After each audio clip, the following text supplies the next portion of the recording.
Welcome to The Explainer. Today, we're diving deep into a match that was all about razor-thin margins, unbelievable pressure, and that one single moment of magic that decided the biggest prize in all of sports. Yep, we're talking about the 2014 World Cup final. So, picture this, the legendary Maracanã Stadium in Rio de Janeiro. A billion people are tuned in as two absolute titans of football, Germany and Argentina, get ready for a showdown that could make or break entire careers. I mean, you can just imagine the atmosphere. Absolutely electric. So who were these two giants about to go head-to-head? Well, you had a perfectly oiled machine on one side, and on the other, a team pretty much carried by a singular genius. You really had a classic clash of styles here. On one side, you've got Germany, this relentless, efficient machine that just steamrolled their way to the final, scoring 17 goals. They were desperate, to finally end a 24-year trophy drought. And on the other side, Argentina, a team built around the one and only Lionel Messi, backed up by a super solid defense, and they were chasing a glory they hadn't seen since '86.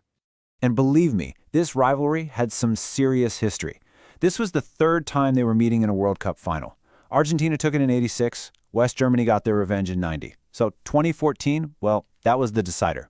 So the first 90 minutes, it wasn't really a story about goals. No, it was all about the agonizingly close calls. Those heart-in-your-mouth moments that absolutely could have, and maybe should have, decided this whole thing way before the end. This is really the story of what could have been.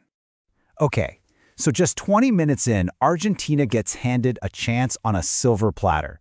German midfielder Toni Kroos makes this terrible, misjudged header back towards his own goal, and it puts the striker Gonzalo Higuaín completely through. He's one-on-one with a keeper. The World Cup is literally at his feet. I mean, the goal's right there, at his mercy. And Higuaín just snatches at the shot, dragging it horribly wide. You could almost hear the collective gasp from a billion people watching. The commentator just nailed it. It was a gift, and he just inexplicably threw it away. And the near misses, they just kept on coming, for both teams. Higuaín actually put the ball in the net, but it was correctly ruled out for offside. Then Germany's Benedikt Höwedes smashes a header right against the post. And then, early in the second half, Messi himself finds that little bit of space, but his shot rolls agonizingly wide. The margins were just getting smaller and smaller. So the whistle blows on regular time. It's still 0-0. Both teams that squandered these golden opportunities. Now it all came down to 30 more grueling minutes of extra time. The big question was, whose nerve was going to hold? Okay, so at this point, legs are cramping up, minds are totally exhausted. The game was slowly, painfully drifting towards a dreaded penalty shootout.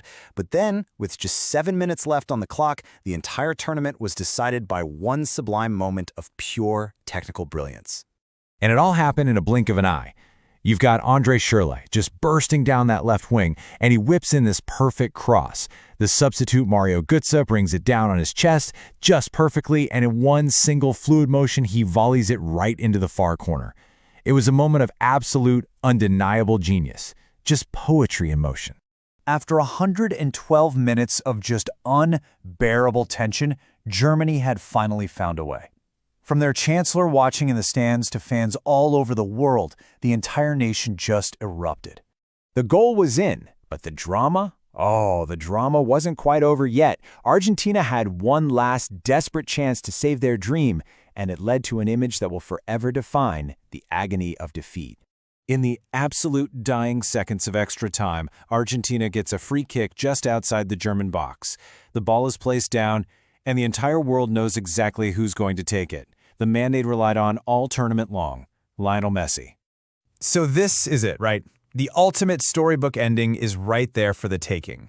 But it just wasn't meant to be. As the commentator captured so perfectly, his shot just sails high over the bar. And with that, the chance was gone. Argentina's dream was gone. Just a final crushing moment. And while Argentina definitely had the clearest chances to score, these possession stats tell a bit of a different story. Germany really dominated the ball. They controlled the tempo, and they were just patiently probing the whole time. In the end, that relentless control, that persistence, it's what paid off.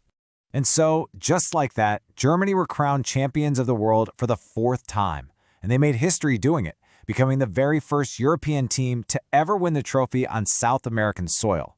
For Argentina, though, it was just pure heartbreak. an agonizing end to a campaign that had promised so much. And that really leaves us with the big question from this whole unforgettable final. Was it won by that one single moment of sublime German quality from Mario Götze?